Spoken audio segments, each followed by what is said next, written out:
Je me nomme Semou Diouf, je suis professeur de lettres, d'histoire et de géographie au CM-XCMT de Diourbel. Aujourd'hui, la leçon qu'on présentera entre toujours dans le cadre de la dernière partie du programme d'histoire en classe de 3e, la décolonisation. La leçon précédente était la décolonisation, cause et forme. La leçon qu'on va présenter aujourd'hui, c'est le Sénégal, la vie politique de 1944 à 1962. Au terme donc de la leçon, l'élève devra être capable de comprendre la vie politique de 1944 à 1962, de décrire la vie politique de 1944 à 1956.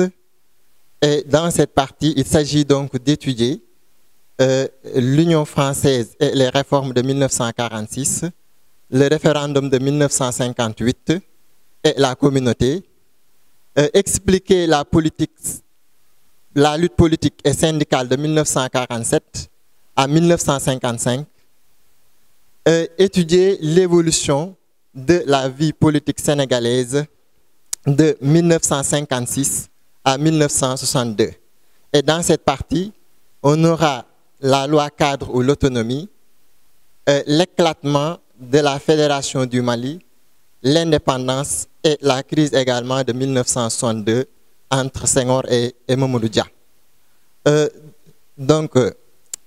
Cette leçon-là s'inscrit toujours dans le cadre donc, de la décolonisation. Et cette indépendance s'est faite de manière violente et de manière pacifique. Mais dans le cadre des populations en Afrique noire, la plupart donc, des indépendances s'est faite donc de manière non violente. C'est également le cas du Sénégal, où l'indépendance s'est faite donc dans la non-violence.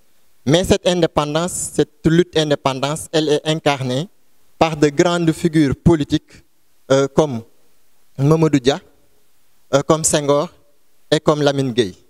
Donc, chers élèves, avant de continuer, on va essayer donc de prendre l'introduction. Donc, vous prenez en résumé. Le mouvement d'émancipation s'accélère en Afrique noire après la Deuxième Guerre mondiale. Elle se fait dans l'ensemble, dans la non-violence. C'est le cas du Sénégal, sous la conduite de grandes figures politiques comme Léopold Sédar Senghor, Lamine Gueye et Mamadou Dia. En grand 1, nous allons avoir donc la conférence de Brazzaville et les premières réformes. Donc la conférence de Brazzaville s'est tenue en 1944.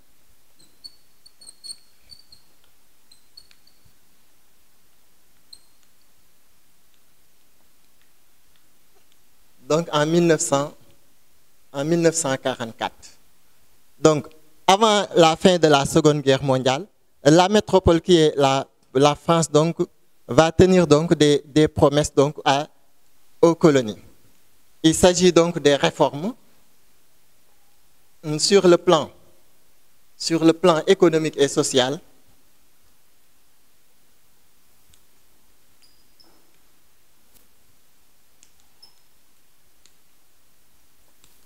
Donc, il s'agit des réformes sur le plan économique et social et également de penser donc à la suppression de ce qu'on appelle le code donc de l'indigénat. Vous l'avez déjà vu, donc l'indigénat qui consistait donc à faire surtout travailler donc les populations indigènes, donc qui n'avaient pas le droit de vote ni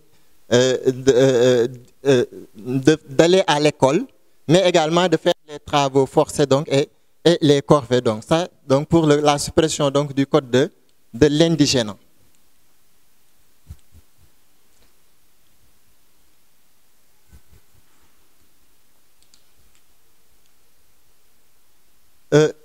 Mais les promesses donc tenues par la métropole n'empêchent pas ce qu'on appelle le drame donc des tirailleurs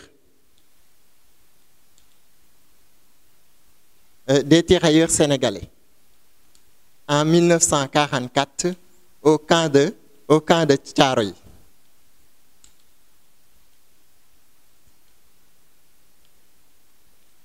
Et ce qu'on appelle donc Thiaroye 44.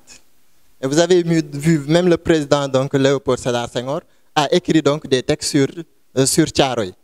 Et donc ce drame-là s'est soldé des tirailleurs revenus donc de la Seconde Guerre mondiale, revendiquaient donc leur indemnité.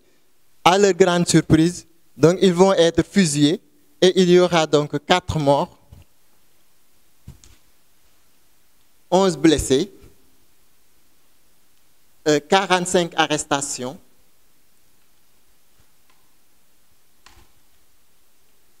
et 35 condamnés.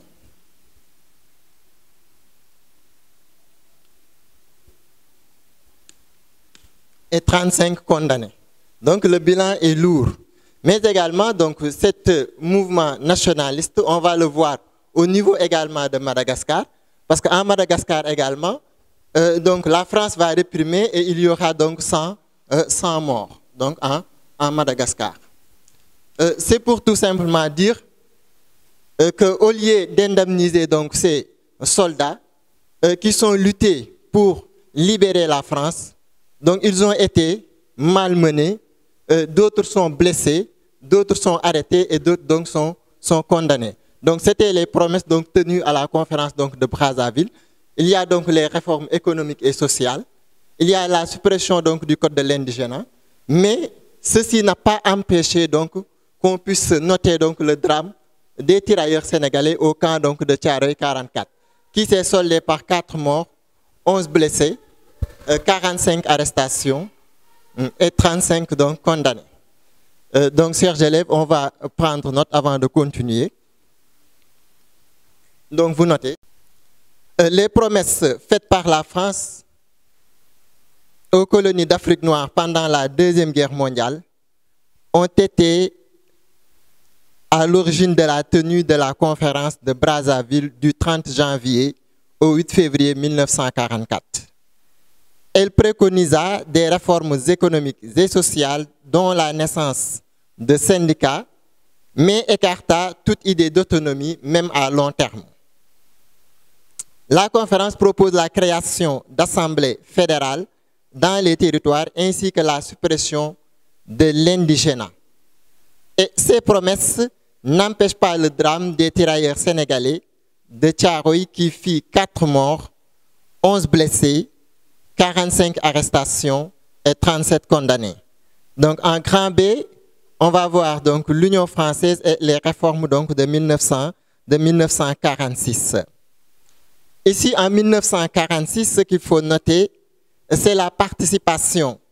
C'est la participation des Sénégalais au Parlement français, mais également donc la Constitution qui va changer donc le Sénégal en faisant donc du Sénégal ce qu'on appelle un territoire d'outre-mer, ce qu'on appelle donc TOM, en 1946 au Parlement donc de Paris. Et cette assemblée législative est représentée par, Seydou Ndaw.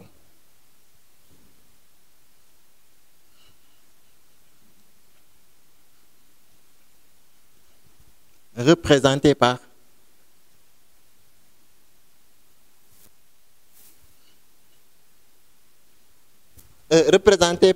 Seydou Ndaw. On va prendre donc le résumé de l'Union française et les réformes de 1946. En 1945, le Sénégal envoya au Parlement de Paris Maître Lamine Gueye et Léopold Sédar Senghor, qui participèrent à l'élaboration de la nouvelle constitution, faisant du Sénégal un territoire d'outre-mer. Doté d'une assemblée législative dirigée par Seydou Ndaw, Félix Houphouët-Boigny obtint la suppression du code de l'indigénat. Ses promesses, la suppression du code de l'indigénat et l'extension de la citoyenneté aux populations rurales. Senghor démissionne de la SFIO section française internationale ouvrière et crée le Bloc démocratique sénégalais en 1948. En grand 2, nous allons parler de la lutte politique et syndicale de 1947 à 1955. La lutte politique donc syndicale va se faire surtout avec ce qu'on appelle la grève donc des cheminots.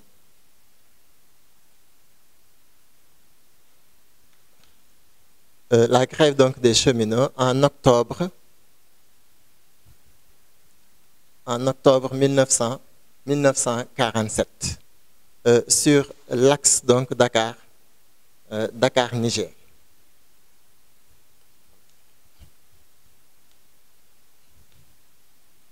Donc Dakar-Niger. Donc on va avoir donc la naissance de syndicats, ce qu'on appelle donc syndicats international des travailleurs de l'axe donc Dakar-Niger. De l'axe Dakar-Niger. Et cette lutte, ils vont avoir donc des résultats. Donc ça va sortir par des résultats. C'est la diminution des heures de travail à 40 heures par semaine, mais également avoir donc des congés payés. Donc des congés payés. Donc la lutte syndicale de 1947 à 1955, et cette lutte syndicale va être incarnée par Ibrahima Sarr.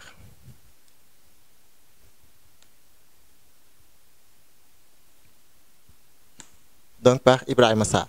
Lors de la grève donc des cheminots, c'est-à-dire les travailleurs au niveau donc des chemins de fer de Dakar à Niger.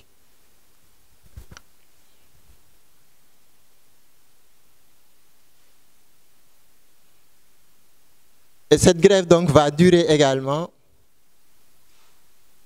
160 jours.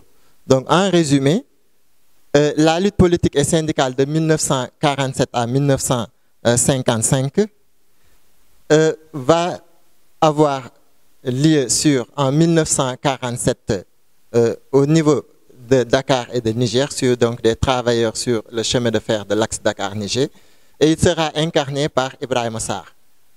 Et la lutte donc va avoir comme impact la diminution des heures de travail de 40 heures, avoir donc des congés payés, mais également la SITDN va se confier à la Confédération Générale des Travailleurs au niveau de la France, ce qu'on appelle CGT, donc Confédération Générale des Travailleurs. Nous aurons également un cahier donc de doléances du 1er mai. Donc, ce qu'on a, la lutte politique et syndicale de 1947 à 1955. Vous pouvez prendre note. La lutte politique et syndicale de 1947 à 1955. La première épreuve de force entre les colonisateurs et les colonies fut la grève des cheminots de l'Afrique occidentale française, déclenchée en octobre 1947 par le syndicat des travailleurs indigènes de Dakar, Niger, affilié à la Confédération Générale des Travailleurs, sous l'instigation d'Ibrahima Sarr, à la suite d'un projet de compression du personnel. La grève va durer 160 jours jusqu'en mars 1948. L'action syndicale se poursuit après la grève par des manifestations, des cahiers de doléances du 1er mai et aboutit en 1951 à la promulgation du Code de travail d'outre-mer qui abaisse la durée du travail à 40 heures par semaine et reconnaît des congés payés. Chers élèves, on va observer attentivement le texte. Donc, on va essayer donc de lire le texte. Document numéro 7. La loi cadre de fer de 1957 divise l'Afrique occidentale française en 8 États et institue un exécutif local au Sénégal. En 1958, le Sénégal devient une république au sein de la communauté française. La capitale est transférée de Saint-Louis à Dakar.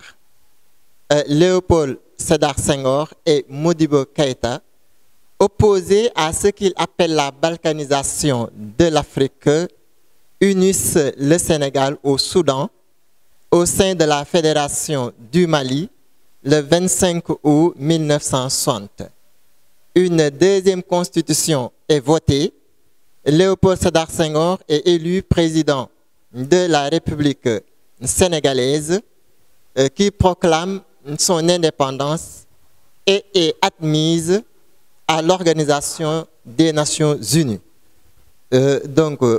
Chers élèves, donc, si vous regardez, si vous avez bien entendu donc, le texte, dans ce texte, donc, il est question de la loi cadre. Donc, on appelle donc la loi cadre donc, de Gaston de Fer. Gaston donc de Fer, de 1957. Et dans cette loi cadre, de quoi il s'agit? Il s'agit donc de la balkanisation, c'est-à-dire de la division de l'Afrique occidentale. Balkanisation de l'Afrique occidentale, donc de l'AOF. En combien d'États? Donc en 8 États. Mais avant même la balkanisation donc, de l'Afrique en 8 États, parce qu'en général, la plupart donc, des pays africains voulaient donc avoir donc, leur indépendance. Lorsque Senghor a proposé donc, à l'ensemble donc, des pays d'Afrique occidentale française et Afrique équatoriale française de tenir donc, une réunion à Dakar, il y a peu de chefs d'État qui s'est présenté à la réunion. Donc, et Senghor va former ce qu'on appelle la convention africaine.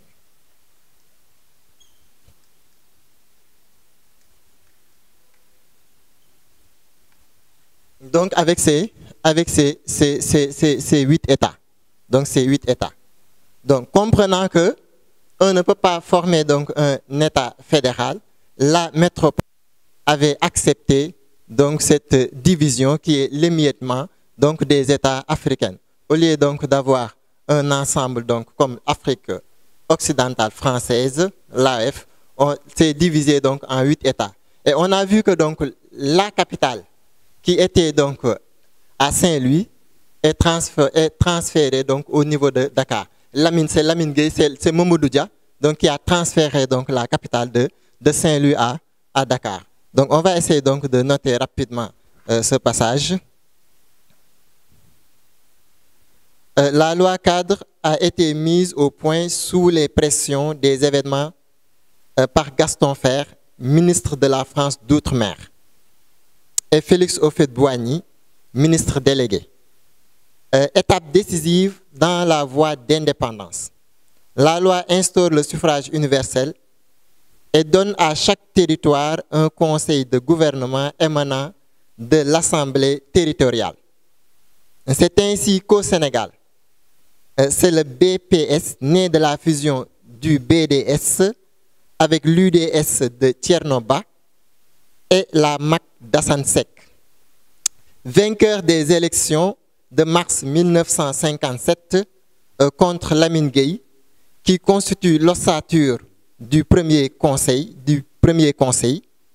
son président et le gouvernement de l'Afrique occidentale française et son vice-président Mamadou Dia, qui décide de transférer la capitale de Saint-Louis à Dakar en 1957 pour lutter contre la balkanisation de l'Afrique occidentale française conséquence de l'application de la loi cadre, Senghor va former la Convention africaine et Lamine Gueye, le mouvement socialiste africain. Au moment où se crée à Thiès le premier parti communiste sénégalais, le PAI du pharmacien Marmouche Diop. En grand B, on aura donc le référendum de 1958 et la communauté française. Donc le référendum de 1958. Donc le référendum. Il s'agit donc pour les pays d'Afrique noire de prendre leur indépendance. En 1958, le général Charles de Gaulle va passer donc en Guinée, c'est la Guinée donc de Sékou Touré, et qui va prendre donc leur indépendance en 1958. Mais lorsqu'il va venir donc au Sénégal, il était très en colère et la plupart donc des hommes d'État, à savoir Senghor et Mamadou Dia, n'étaient pas présents donc sur les lieux. C'est Valdiodio Ndiaye qui va prononcer le discours et donc De Gaulle avait dit tout simplement à ces pays africains ou bien aux Sénégalais, avec donc les porteurs de pancartes, si vous voulez prendre l'indépendance, prenez-la. Donc ceci, ce sont les événements qui sont passés donc en 1958 avec la communauté française. Il fallait être avec la France, donc c'est-à-dire que gouverner avec la France ou bien sans la France. Ce qu'on a senti, l'ensemble donc des États, il y avait seul la Guinée donc de Sékou Touré qui avait voté non. Et au Sénégal, la majeure partie donc avait voté oui à un taux de pourcentage de 97,5%. Donc c'est le référendum donc de 1958. La décolonisation s'accélère grâce à l'action militante de l'UPS, des syndicalistes, des étudiants, mais aussi à la nouvelle politique coloniale de Charles de Gaulle. La loi cadre consacre la balkanisation et met en place son exécutif local dans chaque colonie. Soumis au référendum en septembre, on assiste à l'éclatement de l'UPS entre les partisans du non, c'est-à-dire les indépendantistes comme Abdoulaye Ly, Hassan Sek, Amadou Mahtar Mbow, et les partisans du oui comme Senghor, Mamadou Dia. Et on l'emporte avec le oui de 97,5% des voix. Le Sénégal entre alors dans la communauté française. 159, pourquoi? Parce que même Senghor a essayé donc d'approcher M. Sékou Touré, mais pour des raisons politiques et économiques, et également, donc cela n'a pas pu aboutir. Donc c'est alors qu'il va tourner donc en 1959 vers son ami donc Modibo Keïta.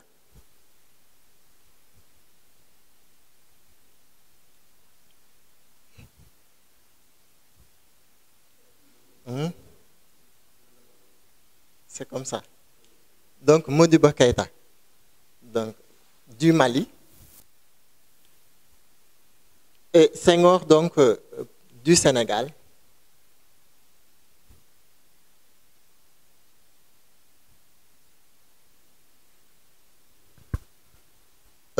Vont former ce qu'on appelle la Fédération donc, du Mali en 1959. Mais il y a un proverbe donc, africain qui dit souvent deux mâles caïmans ne peuvent pas longtemps séjourner dans le même marigot. Raison pour laquelle, en 1959, il y aura un éclatement. Donc ce sera également l'éclatement de la Fédération du Mali.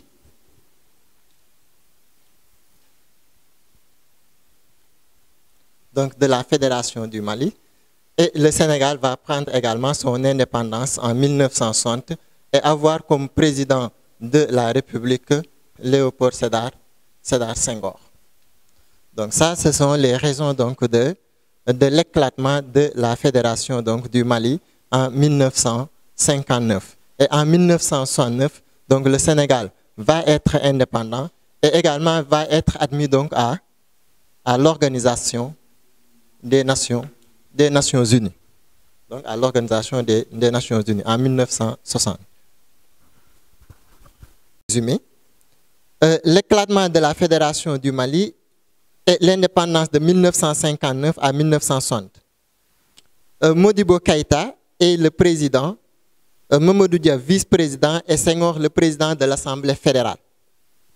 En décembre 1959, le Mali demande l'indépendance conformément à l'article 81 de la Constitution 1958 et l'obtint. Le 4 avril 1960 sont signés les accords de transfert de pouvoir. En juin, l'indépendance est proclamée et les accords avec la France sont signés. Des différences de conception du pouvoir, la répartition des postes et surtout refus de Modibo Keïta de la candidature de Senghor à la présidence de la Fédération expliquent les événements du 19 août 1960.